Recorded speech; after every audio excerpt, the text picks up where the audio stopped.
It was insane. Unbelievable, simply unbelievable. Yeah. Like nothing we'd expected. We hadn't expected anything like this. You know, it was just so overwhelming to go in on that stage and receive that vast amount of love that was in the air.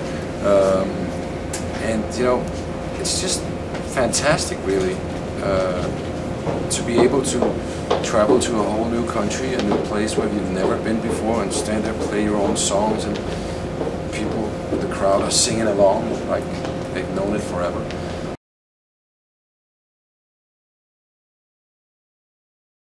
It's definitely a new start for us because, you know, we've never been here.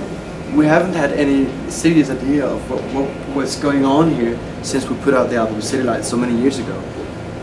So for us to come down here and really experience all of this and to meet people, you know, in the flesh, it's just, we're stoked.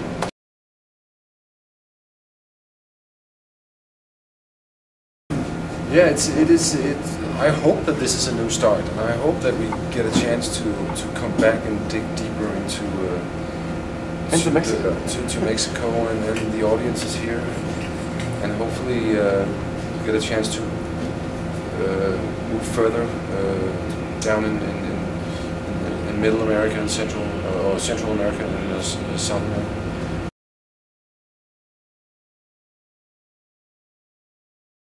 Yeah, it's going to be such a blast. You know, we just came from New York where we played one job. That was a sold-out venue, Fontana's. That was really a good kickoff for this whole tour. The thing is, we played these 3 gigs here. We're going to Guadalajara. After that, we go to Austin, obviously to play the South by Southwest Festival, which is like 3 or 4 gigs there. We fly to LA to play 2 gigs. First time for me there, and it's the first time for the band to play there, so it's really interesting also. And you know, the numbers are looking good. We're actually closest to selling out venues in LA too, although we've never been there, which we're obviously very happy about. We go back to New York one more time to play Mercury Lounge, and then head home. Yeah. So it's kind of intense 3-week touring.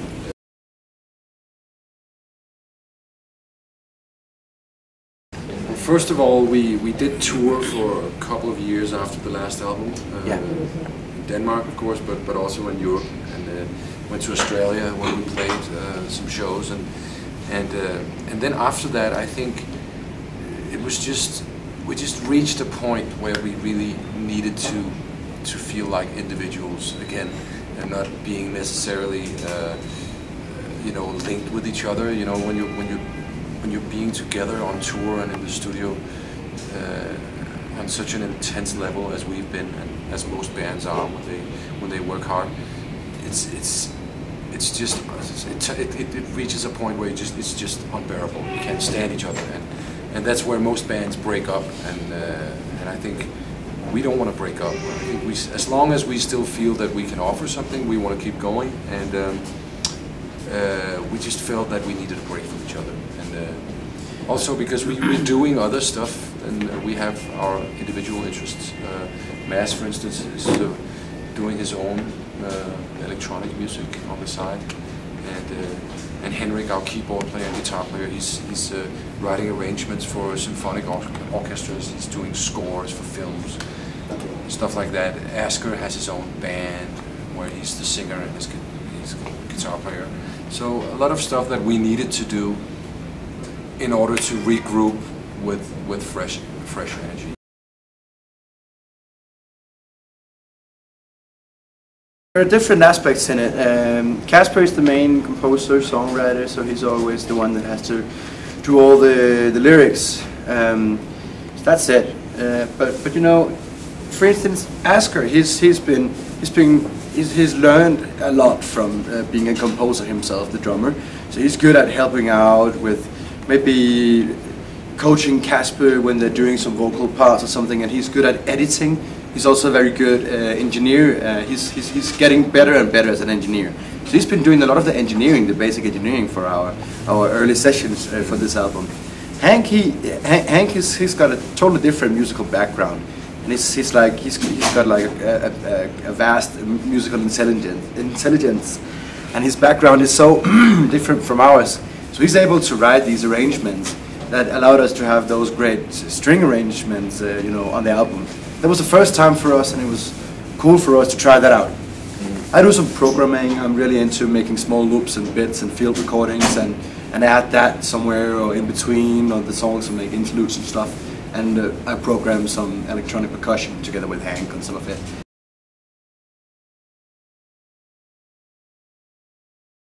When we met in the beginning, when we were quite young, we went to creative school in Copenhagen, where we also did a whole lot of painting, and you know, we did cartoons and we did graffiti, and we played rock and roll, and we played around with all kinds of creativity.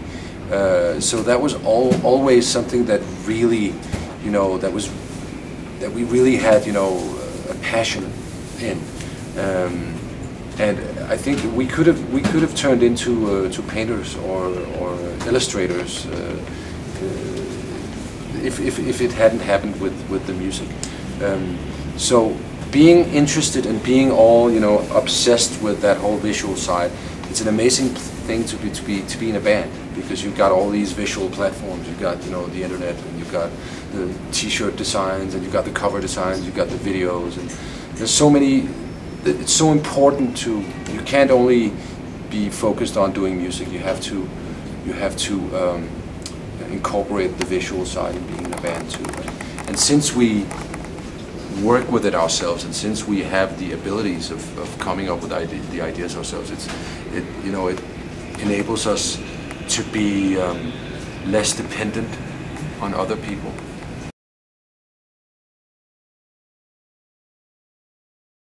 I think it's always, as a band, very important to remember that you and only you will have to carry on throughout your own career, and you will have to be responsible for everything that you do.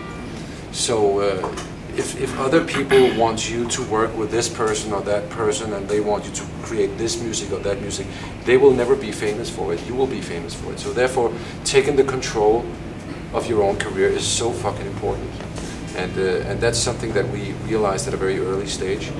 But with that being said, it's also important, you know, because you can't do everything. You can't be good at everything in a band. So it's important to get other people in, like a producer, like Tony Visconti, for instance, who really surprised us with what he could come up with. Of ideas, and how he perceived our music, and how he conveyed the musical energy. Also, Andy Wallace, the same goes for him. You know, divide and conquer, but keep the control here, but find the people that you want to work with, and give them the freedom to come up with their best.